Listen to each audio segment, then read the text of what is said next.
Welcome to the Photo Report, where we talk to other photographers about how they run their business, how they balance their lives, and how they stay inspired.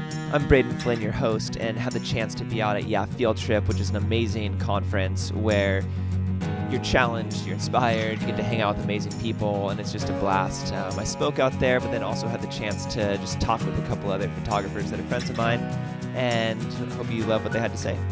This interview is with Benj, who is a guy that I was really excited to just get to know a little bit better on this most recent field trip. Really, really sweet guy. Crazy talented. I love his work, following that on Instagram. But enjoy this conversation and talking about the balance and all that stuff. Well, hey. What's up, man? This is Benj. Benj Haisch. Haisch, indeed, yes. Cool. Where's home for you? So I'm in Seattle. Seattle. Yeah. Just moved to actually like in the city about a month ago. So. Rad. Yeah. It's the dreamland for, I feel like people on Instagram need to either be in Oregon, or Washington, or Iceland. Yeah. Those are like the basically places right Or New there. Zealand if you're getting really crazy. Yeah. Exactly. Amazing. Well, hey, I wanted to just talk with you because you're doing awesome stuff. And what have the classes you've been teaching on here at Field Trip? You taught on why. Yeah. Was that it? Mm-hmm. Cool. Essentially, yeah. Yeah. So getting at that sort of element, like why do you do what you do, and sort of what have you been sort of helping people get to? So yeah, along the lines of that, I've been just really on a journey in life recently in the past few years of spent a lot of time figuring out like what I want to do, and then spending all of my time figuring out how I wanted to do it. Yeah. But didn't really spend a lot of time figuring out why I was doing those things in the first place, you know? Right. And so really going back to like, why am I even being a wedding photographer? Why I'm a photographer, and moving back to, man, like weddings are super important. My marriage is really important. And so anytime that I can just like find the ways that I can connect the weddings that I'm shooting with my own life, like, and remember like when I'm shooting a bride walking down the aisle, remembering my wife walking down the aisle, putting myself in those people's shoes, and taking photos of people's like grandparents and family members and stuff like that as if they were my own, hoping that, you know, just thinking if I had those photos of my grandparents and my family and stuff like that, like how meaningful that would be for me. Yeah. And so it's just like such a cool way to like celebrate family and friends and marriage and life. And and so like the times that, you know, you're shooting a wedding that's really difficult, you just think back to those things and it reminds you like why you do what you do. Right. So yeah, just a lot of that kind of stuff lately. Yeah, amazing. What got you into photography? Is sort of, and then I'll go from there. Yeah. So I got into photography. I did right out of high school. I did a what's called a DTS, like through YWAM. I don't know if you heard of that, but where? So I did the school in Jacksonville, Florida, and then I did the outreach in India. Interesting. And so when I went to India, I'd never touched a camera or anything like that before. And I asked my parents for one for Christmas and stuff like that. I was like, hey, I'm going to India. Like, it'd be cool to take some photos. So went there, was there for 3 months, and just like loved just taking photos and doing that whole thing. Yeah. And then the next time I took a trip, I like bought a digital SLR and like tried to get more serious about it. Right after that trip, I just posted those terrible photos on Facebook, and then people started asking me to shoot weddings. It was the weirdest, like, they were just like, someone's wedding photographer bailed on them last minute. And so went from like you've shot photos in India, could you shoot my wedding? Exactly. And like, we love your photos on Facebook of your brother in front of like this mountain and whatever, but I had no experience of anything, never been to a wedding before, and then just shot one, and then just snowballed like out of control into shooting tons, and now that's my full-time job. So amazing. Super weird. And how long have you been full-time? I've been full-time for I think 7 years. So yeah, I've been doing it for a little bit, I guess. And you have how many kids? 0. Oh, rad. Yeah, I know. Cool. Working on that, but you're married, yeah? Yeah, I've been married for 5.5 years. Okay, yeah. Cool. How does your wife, like basically that balance of like working, you know, full-time with this, and do you travel much, or are you mostly shooting in your Both. Yeah, so like I travel maybe like for a third of the weddings a year. Yeah. And so if I can bring my wife, I bring her, but she's a nurse like at a children's hospital and works, like she's moving to night shift, and so like our life's just crazy right now. Hence probably one of the reasons we don't have kids yet. Right. So yeah. Amazing. Yeah. So I mean, I've talked to a few people just like that idea of like getting into a business because it's sort of exciting or it sort of falls in your lap, but then now at a stage where you're actually running a business, what do you feel like has shifted for you, or how are you very intentional with that, or basically instead of just like letting things happen, like where are you intentional?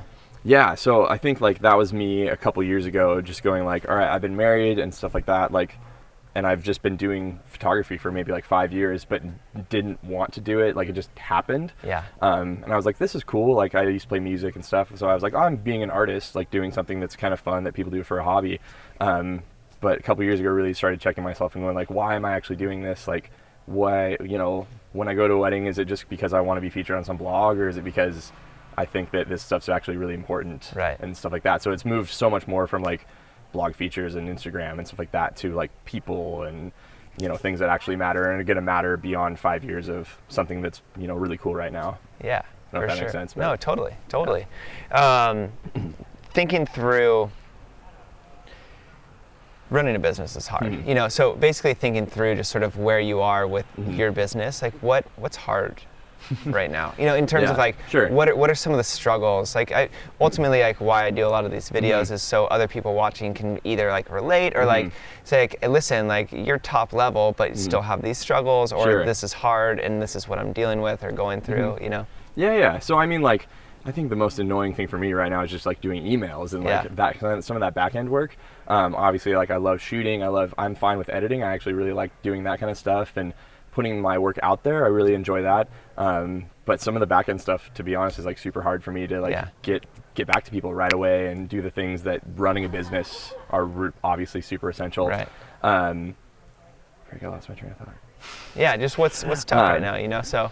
Yeah. Okay. So, and then the other thing that I was thinking is even like with just Instagram and like that whole culture and everything like that, like I know that people, I don't know, like I work really hard at Instagram, so I know a lot of people are like, okay, cool, like, and doing all these things and going places and stuff like that, but I still struggle with seeing people like shooting in Iceland and shooting all these places, and like I still compare myself to people all the time, and I have to check myself and go like, are you shooting for who? Like what's the deal here? Like what's really important in your life? Is it to like have something cool to put out on the internet every day, or is it that you get to spend time with your wife and you get to like live a cool life because you're doing photography, which is amazing, and you get to spend time with great people and, you know, all that kind of stuff that like actually matters versus trying to make a name or like, you know, be some cool person that you're comparing yourself to others, and you just lose that battle every time.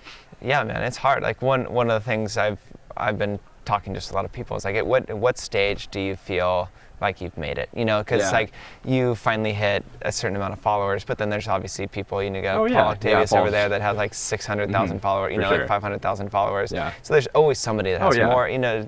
Do you sort of structure yourself or any of you basically to like help you with that comparison game? I should. Do you want to teach a class on that? Like I'll take it. No, it's just hard. Like, I mean, it's just daily reminders, like even when I was putting together my talk, like going like, man, like some of these photos that I'm showing of things that I would never show on the internet are the things that are incredibly important, and like just like gut reality checks all the time of going like, man, I really want to be a wedding photographer that values marriage really like a ton, and like when my wife's like, hey, come home, like, you know, like we're gonna go out to dinner, and I'm like, oh well, I have to finish doing this or whatever. Right. You know what I mean? Because like we don't have the same structure and the same schedule. Like we make our own schedules, and so kind of like put your money where your mouth is. Like a lot of times I'm trying to act like I really value marriage, but sometimes I'm going like, oh, like I put my business before my own marriage. And I mean, we all do that in some degree and stuff like that. But when it really comes down to it, I really want to be about the things that I want to be about, and not just superficially saying things and not living up to what I say I believe in stuff. You know? Yeah. So. I mean, that's really hard, you know. Super hard. Yeah. Within that same sort of direction, what are things that you are like really, like let's say this year, like what is something you're trying to either change in your business or really focus on, or what are you really excited about? Sure. Well, we're just transitioning a bunch in life in general, because we just moved like a month ago. So we moved from the suburbs like to the city. And so we're trying to figure out like all sorts of different things. My wife's changing her shift to nights, and so we're all over the place trying to figure out like what's going to be a good work schedule, what's going to be a good life schedule, and how can we like have community with people, and how can we just find good time for each other and stuff like that. So I'm just trying to have a good like work-life balance that actually makes sense for me and my wife, and just preparing kids someday and everything like that. I don't want to just be this like overwhelmed, terrible person that just gets caught up in just working and stuff like that. So my own personal goal is to like hang out with people more and like not be a hermit and not just sit in front of a computer all the time. Right. You know what I mean? So Yes, like I I'm do. trying to set myself up for things like that, and I just want to have community with the people I have community with, like in where I live, like meet people, hang out with coffee, like all that kind of stuff. Just not be someone that can just be stuck on the internet with his life and then not in real life. Balance. Yeah. Right? Full on. It's hard. How do you curate? Because, I mean, you've got a great Instagram feed, but and you also have a following. When do you sort of get intentional? Are you intentional with Instagram? Sure. When did you get intentional with Instagram? And then how do you, like, I'm sure people probably ask you, like, how do you get a big following? You know, that sort of thing, right? Sure. But, like, what would be? So about like a year and a half, no, 2 years ago, over 2 years ago, I just felt like not a lot of us were really using Instagram for what it could be. Everyone was like just posting photos of like their food and their friends and their dog and stuff like that. And I was like, this is an app that's just for photographers, like, or for photography. And so it's like a daily portfolio that you can start putting out there. So especially once like ViscoCam came out and stuff like that, I really was trying to like put out work stuff essentially. And I moved it from being really personal as far as like showing my food for lunch and stuff like that to showing stuff that I wanted to shoot or places I wanted to shoot. And I just really decided like I'm going to post one photo at least every single day and like make that a thing. Like I'm going to try it Instagram, as weird as that sounds. So just constantly putting out work, having stuff to put on there, like, and I don't do it like as crazy as some people, but I probably go out like once a month or so and like actually just take photos specifically for Instagram. So I have like content to post, and it's also like me just like scouting for locations for clients and stuff like that. So I would say like at least 75% of my inquiries say they found me through Instagram now too, which is crazy. That's amazing. So yeah, just like all about it. That's so cool. Yeah, because it is such an interesting world with Instagram, because, you know, Jose Villa is sitting right over there. Like, he says a lot, just basically how important for him it is. Like, it's for a lot of people, it's like it's your portfolio. It's like, I was talking to some people who are commercial photographers, and literally it's like that's what everybody sees first. Like, they almost see that more than they see your actual online portfolio. So it's like, why would you not? Basically, I feel like it's important to, like, everything that you post on there has to be really good. You know, it can't be an average photo. It doesn't always have to be like something shot on a DSLR. You know, it can be your iPhone, but it just still needs to be thoughtful. Totally. You know? Yeah. And for me, like, that's the hard part of like, I'm trying to balance quality and consistency. So one of the things that I've still committed to is like posting at least one photo every day. And so sometimes I'm like, I feel like I'm like running out of content. But like as a wedding photographer, we shoot thousands and thousands and thousands of images a year, and some of them like I just have realized I never share. So sometimes I just go back in the archive and find like a cool photo or a cool moment or something like that I can just share on Instagram, which is such a weird thing, but it's such a cool way that it's like a daily portfolio. Like someone sees one piece of my portfolio every single day, which is crazy. So what is your do you have sort of a formula or like a system with Instagram, like in terms of being intentional? Because like, I mean, there's certain times a day you can post and you will get more likes, or there's, you know, some people post a lot of photos, some people post a few photos. I don't know if it's right, you know, but like I try to only post one, maybe two photos a day. Where some people are like at an event and they post like 5, and I'm just, then when I'm scrolling, I'm just like, okay, skip. Yeah, me too. Right, but how do you sort of structure that? Or do you? So it's a little bit of anything really. Like, so during the week I try to post something right afternoon. So like not like any time in the afternoon, but usually like I try to find some time where people are at lunch essentially. Like, so people like are just at their day jobs scrolling through their phone because they're eating lunch or whatever. So I usually post like one thing about then. But weekends and stuff like that, I try to post at least one photo of every wedding. And another thing I do is I take iPhone photos throughout the day.